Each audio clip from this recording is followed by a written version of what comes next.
Ce sont des créatures insaisissables qui se frayent un chemin à travers les sous-bois. On les appelle les bongos des montagnes.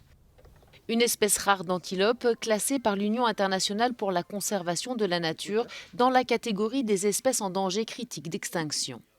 Pour inverser la tendance, le ministère du Tourisme et de la Faune du Kenya a mis en place un programme spécial de protection et de réhabilitation de l'espèce. Le bongo des montagnes est une espèce très spéciale. Il est endémique du Kenya, très menacé. Il en reste moins d'une centaine à l'état sauvage. C'est pourquoi cette espèce est vraiment importante, en particulier en raison de l'habitat dans lequel elle vit, qui sont les zones de captage d'eau, les forêts des hautes terres.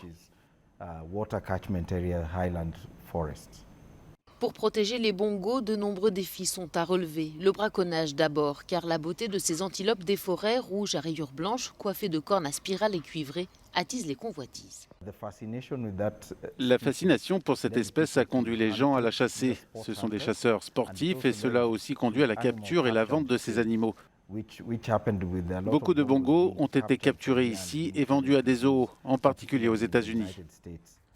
Pour les bongos des montagnes qui reviennent au Kenya, il faut se réhabituer, retrouver et se réapproprier l'état sauvage, et l'objectif est difficile à atteindre.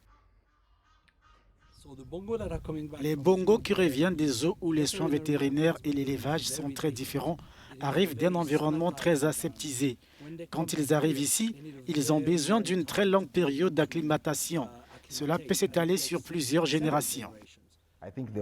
Je pense que l'objectif ici n'est pas la captivité, mais de réacclimater les populations à l'état sauvage, afin de pouvoir les réintroduire dans le pays. Pour le Kenya, le bongo fait partie intégrante de la culture, du patrimoine et de l'identité du pays.